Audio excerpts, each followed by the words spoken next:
though this thing's like 20 years old, I don't see it as an old looking car. Mechanically and reliability speaking, look, talk about a car that could be brilliant, but it's been often ruined by heads with no mechanical sympathy.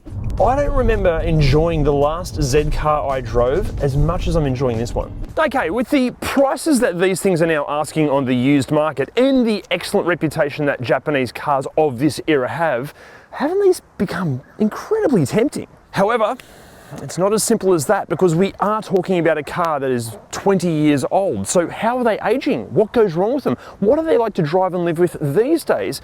And should you ever seriously consider buying one? Well, guess what? We are going to answer all of those questions and so many more. But first of all, here's the critical facts that you need to know. Like an itchy scab, Nissan never left the 350 alone, constantly fiddling and tinkering with it right through the life cycle, because as well as the substantial revisions in late 2005 and mid 2007, the 350 received updates almost every year of its existence. And while it boasts the classic sports car recipe, front-engined, rear-wheel drive, two-door convertible or coupe, all wrapped in beautiful muscular bodywork, mechanically the basics of the engine always remained a 3.5 litre V6.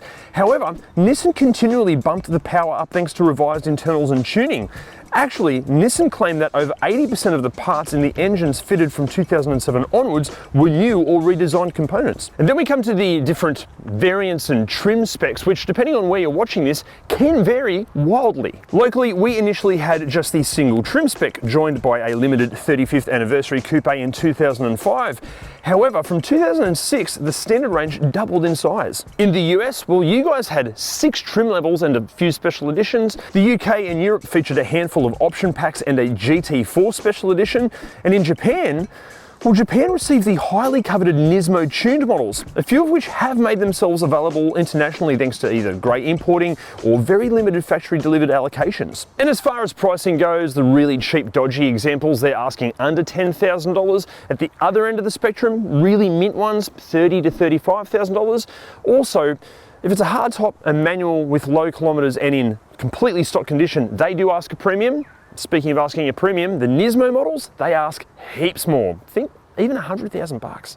But what other rear-wheel drive sports cars can you buy for, let's say, normal 350Z money? Well, BMW's M235i and 135i and 335i all provide substantially more firepower for potentially similar money.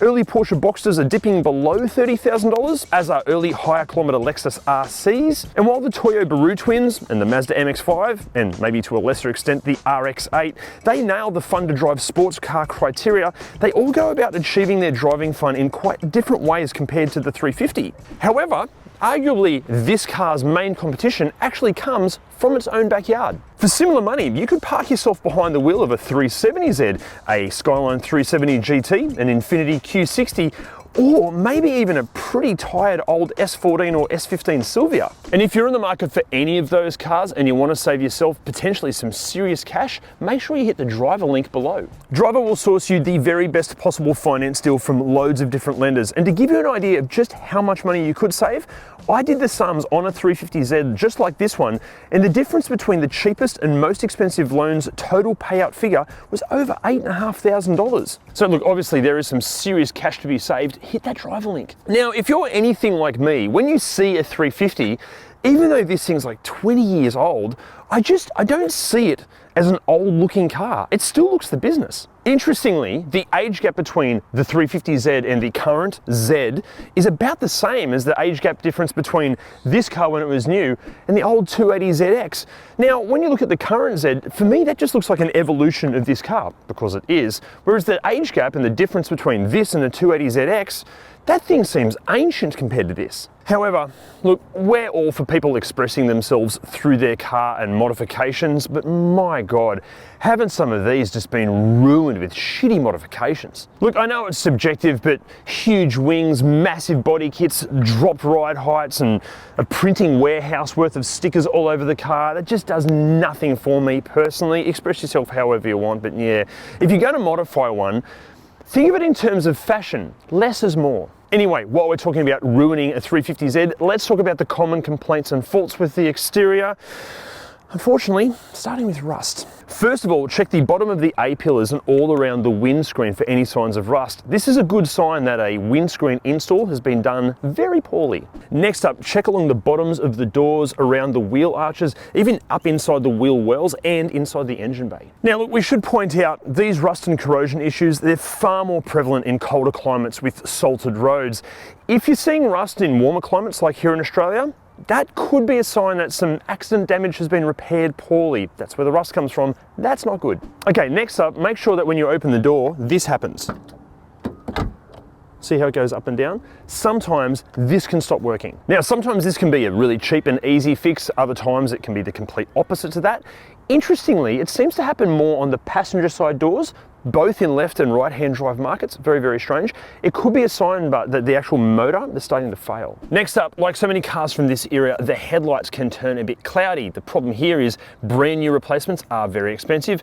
Used second-hand replacements are less expensive. The cheap aftermarket ones generally look shit. Next up, there's a high chance that the gas struts have probably lifted their last tailgate by now, but good news, they're really cheap and easy to fix. Now, if you're looking at buying one of the convertibles, just make sure that the whole roof mechanism works properly. Chances are it's going to, although we did find a few owners that mentioned they had problems with their roof mechanism, and to fix it and realign it, it can start adding up in cost. Also on the convertibles, we have it on pretty good authority that Nissan no longer make the canvas roofs for them, so if it gets a tear or any issues, you might have to get an upholsterer to fix it. Again, that will be expensive. But look, overall, the biggest complaints that we could find from owners with the exterior came from whoever the previous owner was and their shitty modifications, or if the car's actually just been damaged or abused. Unfortunately, some owners didn't find out about this stuff until after they bought the car. Now, this is why it is so critical to find out as much as you can about the vehicle's history before you buy the car. Make sure you get a pre-purchase inspection done and make sure you get a vehicle history check. That will tell you if there's any money owing on the car, if it's been written off, even if it's stolen. And to get one of those vehicle history checks, click the link below or head to ReDriven.com. Okay, now common complaints and issues inside. You know what? It's pretty good news. Not a whole lot goes wrong with the interiors, and apparently the stuff that does go wrong is pretty easy to fix. First of all, the power seat switches, these can kind of play up. I actually had the same issue in my Stagio of the similar generation to this. Sometimes they work, sometimes they don't, but as I just mentioned, pretty easy to fix. The standard head units, they can have all sorts of issues with CD players not working. Even sometimes the speakers on one side of the interior will just stop working because the amplifier in the head unit dies. However, at this age, like Brad that owns this car, most owners will replace the standard head unit with an aftermarket system so you can have Apple CarPlay, Android Auto, reversing camera, parking sensors, all that sort of modern tech. Next up, make sure you try all the HVAC, that's the air conditioning. Try it on all of its settings. Chances are it's going to be fine. However, a few owners have had complaints with it not working properly. Sometimes this can be a really cheap and easy fix, like a switch just needs replacing. Other times it can be a far more insidious issue and the entire dashboard has to come out of the car to fix it.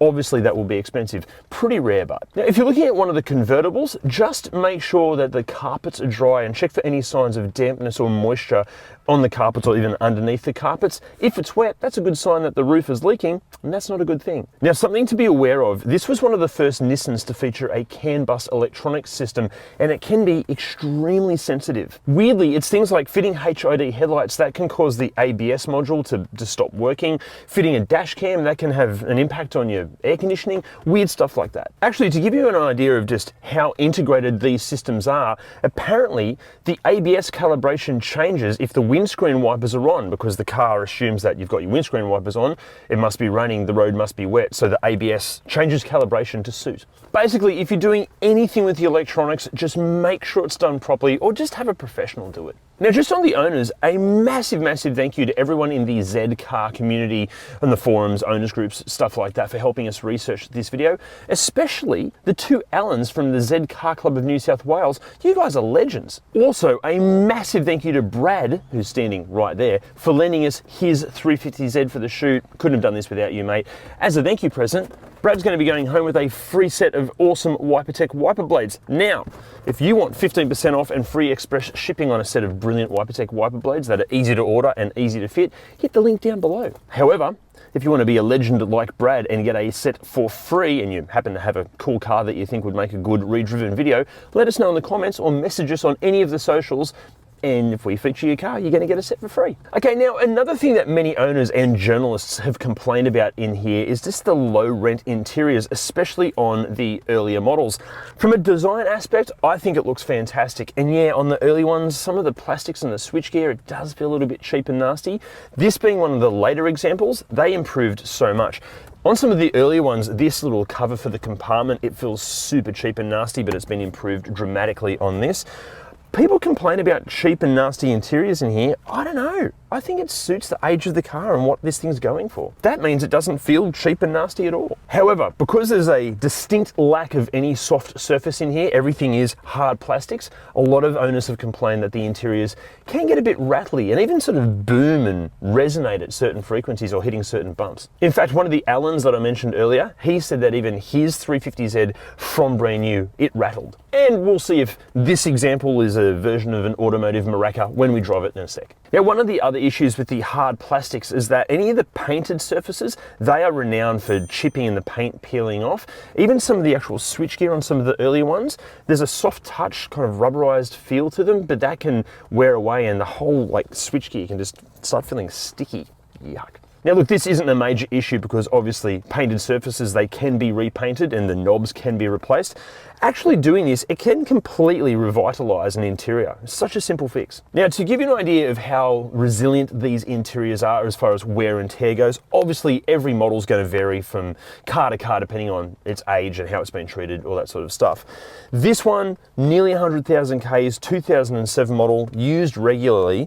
Really good for wear and tear. Thanks to all the hard plastics, there's not a lot of scratching. This is wearing nicely. There's still texture on the steering wheel. The leather, it's still relatively soft. It's getting a little bit firm, but that's to be expected for the age. Even the seats, they haven't lost any of their structure. Like there's not too much squidge in the bolsters.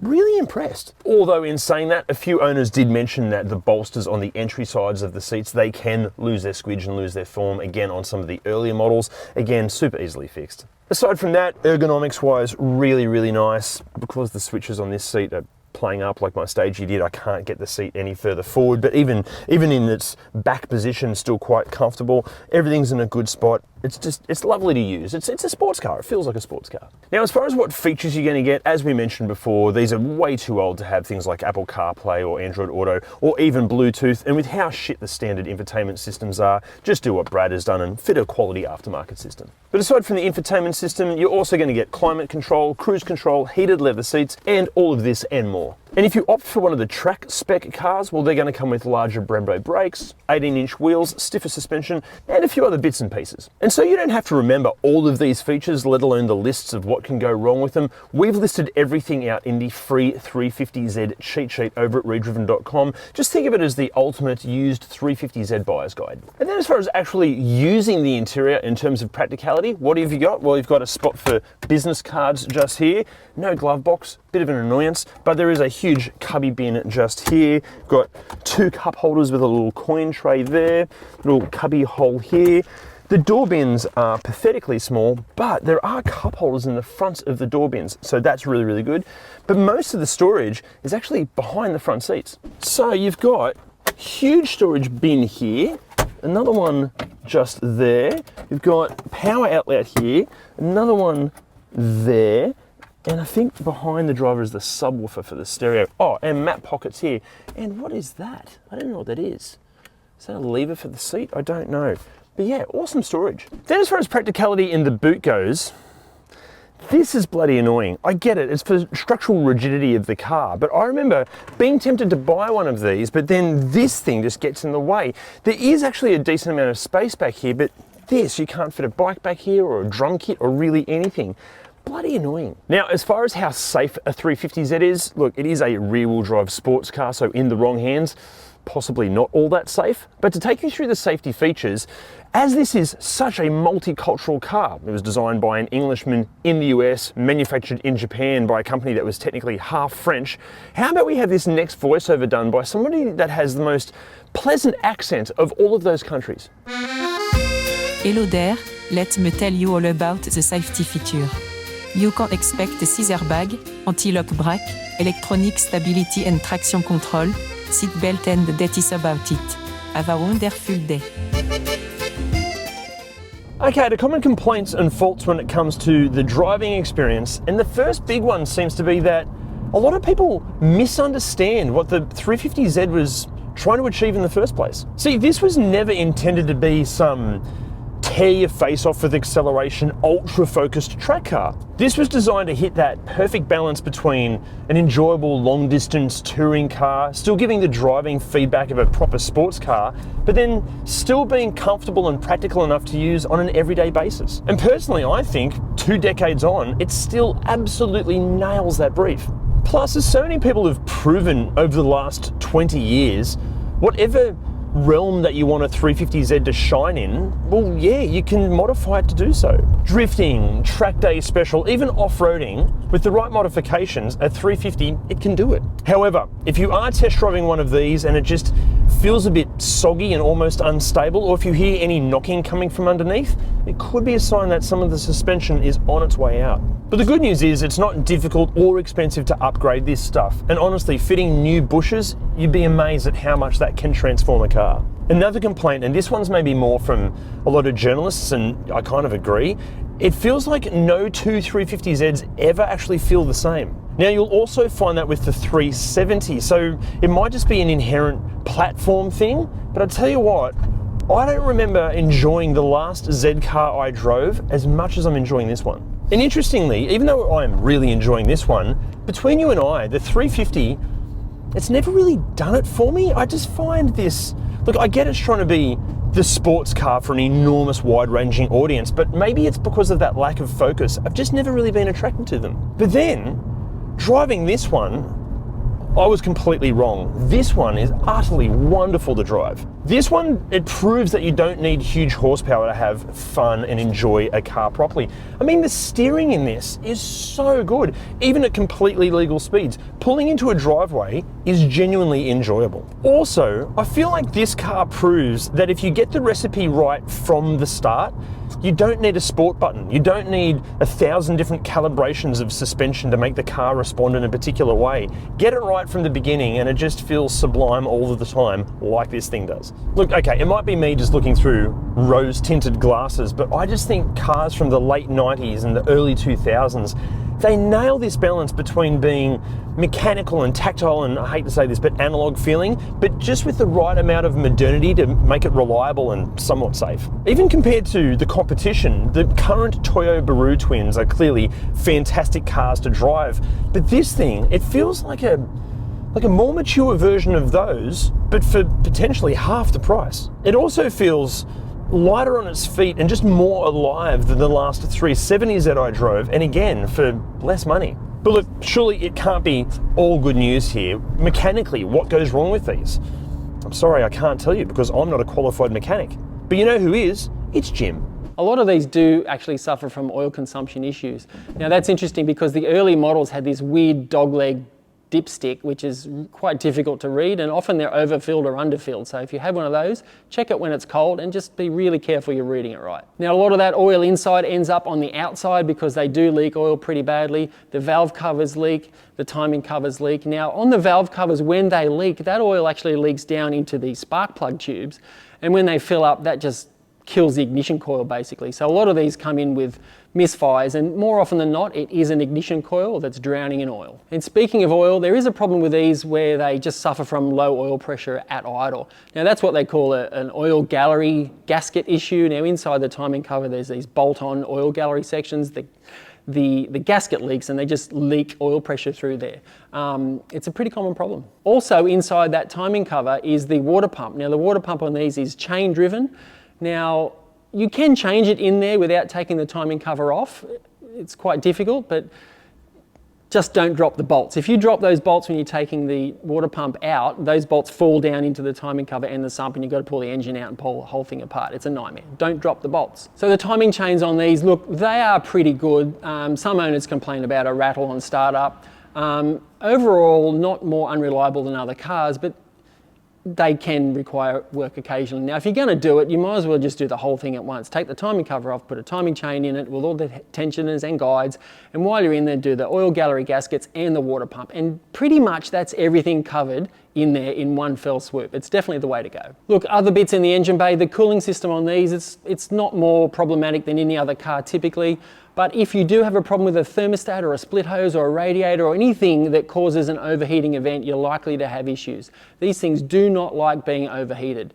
If they get hot, they will most likely have head gasket problems. Exhibit A. If you're having trouble starting it or if it just randomly stalls, it's likely to be a cam angle sensor or a crank angle sensor. Pretty common problem. Another problem you might see with these, and a lot of people think it's a throttle body synchronizing issues, which the HR engines have, is electrical. Now, the ground points on these have to be perfect. If you've got a bad ground, they idle poorly, you've got flat spots and terrible hesitation on acceleration. The negative side of the battery system has got to be clean and perfectly attached. Now, it affects these more than any other car I've seen, so that's something to check as well. The driveline in these look pretty good overall. There is an issue with the clutch hydraulics where the hydraulic line to the clutch slave cylinder is affected by heat, and that can just make the clutch feel terrible or not work. In some cases, you also need to do the clutch slave cylinder, pretty common problem. The 5-speed auto and the 6-speed manual are pretty good when they've been serviced and not thrashed too much. Trouble is with these, a lot of them have been thrashed, so that could be an issue. In the manuals, again, when they're thrashed, you do have some synchro problems and some selector issues too. Now, the diff in these, that's the R200, that's the Nissan Big Boy. Typically, very strong diff and unlikely to give you issues if it's been serviced, although the diff mounting bushes do flog out prematurely on these, so you're going to need to do them too. Look, we say this a lot, the most common problems with these are caused by the previous owners. They are somewhat affordable, and drifty boys do like to get them and thrash them, which is fine, but if you're looking at one to buy one, just make sure it's been looked after and possibly maybe buy it off a more mature owner, maybe. Now, it's normally at this point of the video that we would recommend either buying or not buying the car that we've just reviewed, but with the 350, it's just not as simple as that. Have a trawl through the classifieds and you're going to be presented with just a minefield of dodgy, poorly modified and very possibly abused examples that, unless you're some sort of an automotive sadomasochist, you should avoid at all costs. However, amongst the sea of shit ones, you will find unicorns just like this one that have a perfect service history, clearly has been well maintained and owned by a mature enthusiast. And if you can find one like this and you're financial enough to pay the premium and continue the quality care and attention, yes, you should absolutely buy one. Look, we understand they have their frustrating idiosyncrasies here and there, but for what these are now asking, they're surely one of the very best value for money all-round sports cars you can buy, as long as you can live with 2 seats and the frustrating boot and the slightly cheap feeling interior. The problem is, Nissan's BFF makes another car for the same sort of money that ticks most of these boxes, only it's more practical and it's faster and it's newer. And it's this. But if you weren't to buy this or this, what would you buy instead? Let us know in the comments. See you next time. Okay, got it. Using here, and the stuff but look, overall with the exterior, the biggest complaints that we found were generally due to,